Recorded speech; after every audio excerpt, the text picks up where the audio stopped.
অবহেলা আর অযত্ন, এই দুইটা জিনিস কতটা ভয়ঙ্কর হতে পারে এই বাড়িটি দেখলে বুঝতে পারবেন। এই বাড়িটি একসময় খুবই জমজমাট ছিল, অনেক মানুষের আনাগোনা ছিল, হইচই ছিল, কিন্তু এখন এই বাড়িটি পরিত্যক্ত, কেউ আসে না, কেউ থাকে না, কোনো হইচই নাই, চিল্লাচিল্লি নাই।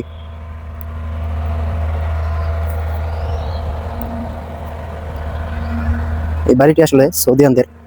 দেখুন, এখনো পুরনো জিনিসপত্র পড়ে আছে ঘরের ভিতর, ওয়াল শোকেস।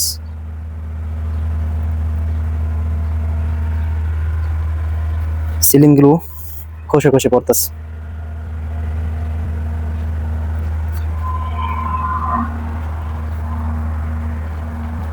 বাহির থেকে দেখতে এখনো সুন্দর লাগে বাড়িটি খুব,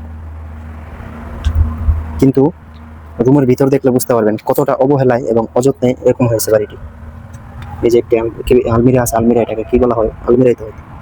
এই দেখেন, উপর থেকে একটি সিলিং নেই, সব ভেঙে ভেঙে পড়ে গেছে। এই যে বেডগুলো রাখা আছে আগের মতোই, কিন্তু ধুলো মাখা সব।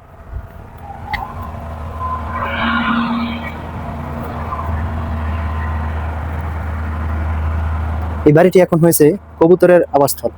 এই দেখুন, কবুতরের কত বিষ্ঠা। রাতের বেলা এখানে অনেক কবুতর থাকে, কবুতর।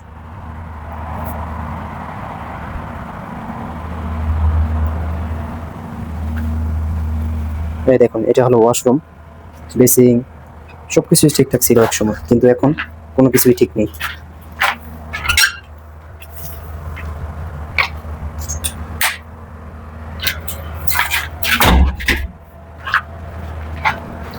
এই দেখুন, নিচে দেখলে বুঝতে পারবেন, এগুলো সব কবুতরের বিষ্ঠা।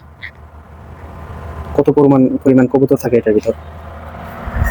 আর এই দেখুন, যত্ন সহকারে লাগানো ফুল গাছগুলো এখনো তাজা ঠিকই আছে, কিন্তু এই বাড়িটিতে মানুষজন আসে না এখন।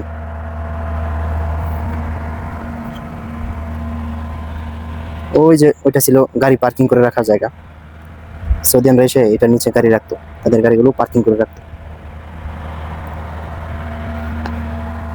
আর এটা হলো, আরবিতে বলা হয় এটাকে ইস্তারা, যা বাংলায় আমরা বলতে পারি আড্ডাখানা।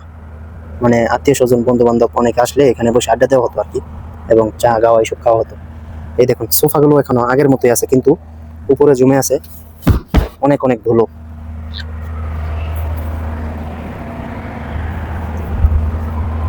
বাড়ির চারিপাশে খেজুর গাছ ছিল অনেক। এই দেখুন, খেজুর গাছ, পাশে একটি সুন্দর পাহাড়ও আছে।